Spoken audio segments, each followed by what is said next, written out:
तो आज हम जिस चीज़ पर चर्चा कर रहे हैं और जिसके बारे में आपको बताने वाले हैं वो ब्लैक होल है। वैसे तो स्कूल कॉलेजेस के पढ़ने वाले स्टूडेंट्स अच्छी तरह से जानते ही हैं कि ब्लैक होल क्या है, क्योंकि साइंस ने इसको प्रेडिक्ट कर दिया है अच्छी तरह से। लेकिन हम ये साबित करेंगे कि कुरान मजीद ने इस ब्लैक होल को 1400 साल पहले ही बयान फरमा दिया है। अल्लाह पाक ने हमारे नबी पाक सल्लल्लाहु अलैहि वसल्लम की ज़बान पर इस ब्लैक होल को 1400 साल पहले ही कुरान मुक़द्दस में डिस्क्राइब कर दिया है। तो यहाँ से ये बात भी पता चलती है कि साइंस को अगर कुछ मालूम करना होता है तो वो पहले कुरान मजीद पर नज़र डालता है। कुरान मजीद अगर किसी चीज़ को कहता है तो साइंस उसकी एस्ट्रोनॉमी में लगता है, उसे सर्च करने में लगता है, डिस्कवर करने में लगता है। बाकी साइंस ने किसी चीज़ को पैदा नहीं किया, पैदा करने वाली ज़ात जो है वो मेरे रब की है। तो मेरे मुसलमान भाइयों, अज़ीज़ दोस्तों, जब आप ब्लैक होल को देखें, ब्लैक होल के बारे में सोचें या फिर ओजोन लेयर के बारे में और भी आने वाले हम बयान में और भी कुछ बयान करने वाले हैं, जब भी आप इन चीज़ों को देखें तो आपको अल्लाह की कुदरत याद आनी चाहिए और ये सोचना चाहिए कि परवरदिगार तूने कैसी कैसी चीज़ें पैदा फरमाई जो हमारे तसव्वुर से भी बाहर हैं। बहरहाल तो ब्लैक होल के बारे में हम आपको बताने वाले और हम अभी आपको ब्लैक होल की आवाज़ भी सुनवाएंगे जो साइंटिस्ट वगैरह ने वहाँ पर जाकर उसकी आवाज़ को रिकॉर्ड किया है। उससे पहले आप हजरात से गुजारिश है कि आप इस चैनल को सब्सक्राइब करें और ज़रूर भी ज़रूर सब्सक्राइब करें। आपको हम ऐसी ऐसी बातें पहुँचाएँ कि जिससे आपका ईमान व ईक़ान मज़बूत हो और आप कुरान पाक के मुहाफ़िज़ बने रहें। कुरान पाक पर होने वाले सस्पिज़न और शुकूक व शुबहात जो आज ये हिंदुस्तान में रहने वाले बहुत सारे लोग मुसलमानों के जहनों में पैदा करने चाहते हैं, वो हमारे जहनों में ना आ सकें। और हमसे अगर कोई सवाल भी करने लगे तो हम फ़ौरन उसका जवाब भी दे दें कि कुरान मजीद में, हम कह रहे हैं ना कि कुरान मजीद में 1000 से भी ज़्यादा आयतें साइंस से रिलेटेड हैं। तो आइए ब्लैक होल पर गुफ्तगू करने से पहले ये जान लें कि सबसे पहले ब्लैक होल किसने डिस्कवर किया और कब डिस्कवर किया गया। तो सबसे पहले इस ब्लैक होल के बारे में अपना विचार प्रकट करने वाले, इस ब्लैक होल के बारे में अपने नज़रियों को पेश करने वाले जो साइंटिस्ट हैं वो हैं जोहान मिशेल, जो कि 1724 में पैदा हुए और 1793 में फौत हुए। उन्होंने सबसे पहले जो ब्लैक होल के बारे में बताया वो 1783 में 1783 में उन्होंने इसको बताया कि ब्लैक होल है। उन्हीं के साथ साथ उसी पीरियड के एक और साइंटिस्ट जो कि पियरे साइमन हैं, उन्होंने अपनी किताब the system of the world में इस ब्लैक होल का वर्णन किया है, ब्लैक होल को डिस्क्राइब किया है। और ये जो पियरे साइमन हैं ये 1749 में पैदा हुए और 1827 यानी 1827 में फौत हुए। इन्होंने इसके बारे में बताया। दो साइंटिस्ट ये सबसे पहले डिस्कवरर ऑफ ब्लैक होल माने जाते हैं। बाकी पूरी वजाहत ये लोग बयान नहीं कर पाए, बाद के आने वाले साइंटिस्ट्स ने इसकी वजाहत को भी बयान कर दिया है और पूरी तरीके से वाज़े कर दिया कि ये ब्लैक होल क्या करता है और कहाँ है कहाँ नहीं है। ये सारी बात हम अभी आपको बताने वाले इंशाअल्लाह। अच्छा, अब ये बात काबिल गौर है कि ब्लैक होल करता क्या है और ये कहाँ है। दो क्वेश्चन हैं कि ये ब्लैक होल कहाँ है और करता क्या है। लेकिन ये बात याद रखें कि कितने पहले सर्च हुआ है, ये कितनी पहले डिस्कवर हुआ है, 200 या 250 साल पहले, 1783 में। ठीक है जी, 200-300 साल पहले अभी इसको डिस्कवर किया गया, ज़्यादा पुरानी बात ये नहीं है, साइंस के द्वारा, थ्रू साइंस। तो ब्लैक होल कहाँ है, तो जब आप गूगल पर डालेंगे ब्लैक होल तो उसमें लिखा हुआ आएगा a black hole is region of space time where gravity is so strong. यानी ब्लैक होल आसमानों की तरफ एक ऐसी जगह है अंतरिक्ष में खलाई जगह में कि जहाँ पर ग्रेविटी बहुत ज़्यादा है। ग्रेविटी यानी अपनी तरफ खींचने वाली जो शक्ति, पावर, ताकत होती है वो बहुत ज़्यादा है। कितनी ज़्यादा है? नो पार्टिकल्स और even electromagnetic radiation such as light can escape from it. Science कहता है कि कितना ही बड़ा पार्टिकल हो, चाहे कितनी ही बड़ी लाइट हो, इलेक्ट्रोमैग्नेटिक रेडिएशन हो, चाहे वो एक्स रेज हो, चाहे वो अल्ट्रा वायलेट रेज हो, कोई सी भी रेज, कोई सी भी लाइट, यहाँ तक के स्टार्स, तारे, तो ये ब्लैक होल उन सबको निगल जाता है, अपने अंदर खा जाता है। यहाँ तक कि कोई इंसान भी अगर उसके पास पहुँच जाए, यहाँ तक कि फ्लाइट भी पहुँच जाए, तो वो उसको भी अपने अंदर निगल जाएगा और उसको खा जाएगा। ये ब्लैक होल है। ब्लैक होल असल में करता क्या है?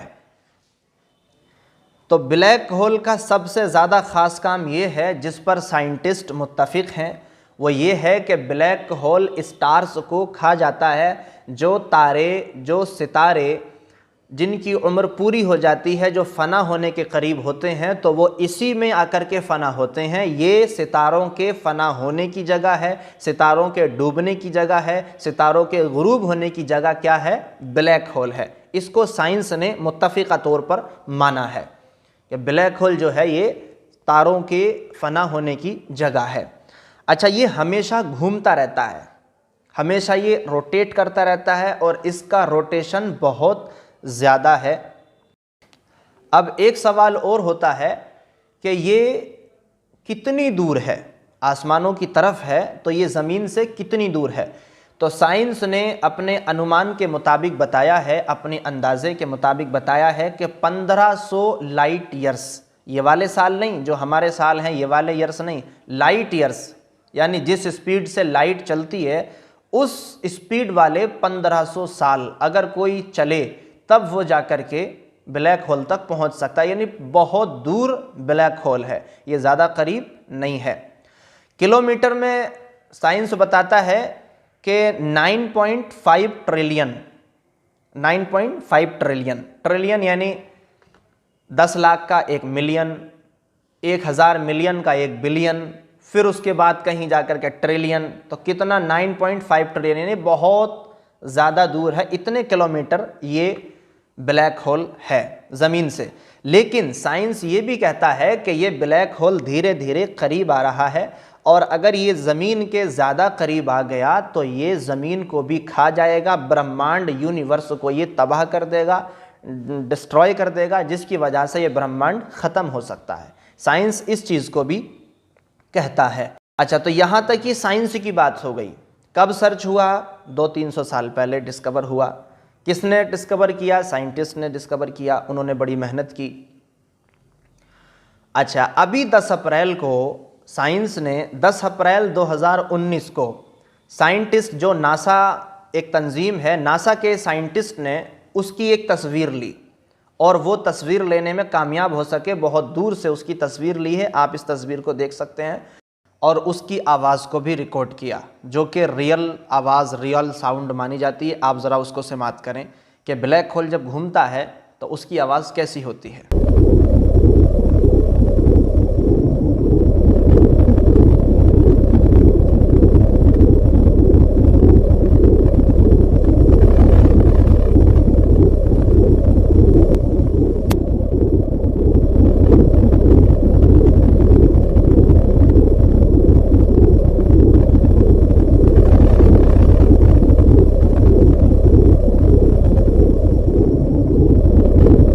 हो गई। हम ये बताना चाह रहे हैं कि जो ब्लैक होल को आज साइंस बता रहा है, कुरान मजीद ने इसको 1400 साल पहले ही बयान फरमा दिया है। कुरान मजीद सूरह वाक़या आयत, कुरान मजीद सूरह वाक़या सूरह नंबर 56 आयत नंबर 75, अल्लाह ताला इरशाद फरमाता है, फ़ला उक़सिमु बिमवाक़िअन नुजूम व इन्नहु लक़समुन लौ तअलमून अज़ीम। अल्लाह फरमाता है, so I swear by the setting places of star. Allah फरमाता है कि मैं कसम खाता हूं उस जगह की कि जहाँ पर तारे जाकर के फ़ना होते हैं। सुभान अल्लाह, तारे जाकर के जहाँ फ़ना होते हैं, अल्लाह क्या फरमा रहा है कि मैं उस जगह की कसम खाता हूँ। व इन्नहु लक़समुल लौ तअलमून अज़ीम, and that is indeed a tremendous oath if you understand. और अल्लाह फरमाता है कि ये एक बड़ी कसम है, इस कसम को छोटा मत समझना, ये एक बड़ी कसम है, अगर तुम्हें इसका इल्म हो जाए तो पता चल जाएगा कि ये कितनी बड़ी कसम है। तो ये जो लफ्ज़ है यहाँ पर दो बातें आप गौर से सुने। एक लफ्ज़ है यहाँ पर मवाक़िउन नुजूम, और एक चीज़ अल्लाह ने कसम खाई। तो मवाक़िउन नुजूम जो लफ्ज़ है, मवाक़िउन नुजूम, मवाक़े की तफसीर में जो हमारे 1000 साल पुराने 1300 साल पुराने जो मुफस्सिरीन हैं, इमाम तबरी हैं, इमाम इब्न अबी हातिम हैं, इमाम फ़खरुद्दीन राज़ी हैं रहिमहुमुल्लाहु अजमईन, और आला हज़रत इमाम अहमद रज़ा ख़ां फ़ाज़िल बरेलवी रहमतुल्लाह अलैह ने जो अपने कंज़ुल ईमान में तर्जुमा किया है, वह ये किया है कि मैं कसम खाता हूँ उस जगह की जहाँ पर तारे फ़ना होते हैं। इमाम तबरी कहते हैं मवाक़िउन नुजूम, नज्म जो है वह नुजूम का वाहिद है, और नुजूम नज्म की जमा है। नज्म माने होता है तारा। तो इमाम तबरी कहते हैं कि नुजूम के मवाक़े, नुजूम की जो जहाँ पर तारे जाकर के फ़ना होते हैं, जहाँ पर तारे जाकर के ख़त्म हो जाते हैं, उसको कहते हैं मवाक़िउन नुजूम, जो तारों की मंजिल है। तो आज जो साइंस बयान कर रहा है, रब ने उसको 1400 साल पहले बयान फरमा दिया है। फिर अल्लाह ने कसम क्यों खाई इसकी? तो अल्लाह ने कसम यूँ खाई है क्योंकि अल्लाह जब भी कसम खाता है वो किसी बड़ी चीज़ की कसम खाता है, या ऐसी चीज़ की कसम खाता है कि जो अज़मत वाली हो। जैसे कि हुज़ूर पाक सल्लल्लाहु अलैहि वसल्लम के बालों की अल्लाह ने कसम खाई, सरकार के चेहरे मुबारक की अल्लाह ने कसम खाई। तो अल्लाह ताला जब भी कसम खाता है वो बड़ी चीज़ की या अज़मत वाली चीज़ की कसम खाता है। जैसे वद्दुहा वल्लैलि इज़ा सजा, ठीक है नहीं, ला उक़सिमु बिहाज़ल बलद, हुज़ूर के शहर की अल्लाह ने कसम खाई। तो अल्लाह ने इसकी कसम इसलिए खाई है क्योंकि ये एक बड़ी निशानी थी और बड़ी चीज़ थी, और चूँकि उस वक्त के लोगों ने उसको देखा ही नहीं था, पहले तो इतनी फैसिलिटी नहीं थी, तो वहाँ तक उनकी अप्रोच नहीं थी, तो वो उसका इनकार कर रहे थे कि बताइए ऐसी चीज़ की अल्लाह कसम खा रहा है जिसे हमने आज तक ना सुना ना देखा। तो रब ने इरशाद फरमाया कि भले ही तुमने उसको ना देखा हो, भले ही तुमने ब्लैक होल को कभी ना देखा हो, लेकिन एक दिन ऐसा आएगा कि तुम उसको देखोगे और फिर तुम मानोगे कि वाकई अल्लाह ने जो कसम खाई थी वो यकीनन सही थी, और रब का कसम खाना भी बिल्कुल ठीक था, और जिस चीज़ को रब ने बताया था वो आज साबित हो रही है, और ये कुरान मजीद बिल्कुल हक़ है। तो रब का कसम खाने का मकसद भी ये था। तो अब मुझे ये बताओ कि जिस वक्त ये कुरान मजीद नाजिल हुआ है, क्या उस वक्त कोई फ़्लाइट थी? क्या वहाँ तक पहुँचने का कोई इंस्ट्रूमेंट था? क्या वहाँ पर पहुँचने की कोई फैसिलिटी थी? तो फिर प्यारे मोहम्मद पैगम्बर आज़म सल्लल्लाहु अलैहि वसल्लम ने इसको कैसे बता दिया? तो यही मानना पड़ेगा कि कुरान मजीद ये किसी इंसान की लिखी हुई किताब नहीं है, ये कुरान मजीद अल्लाह की किताब है।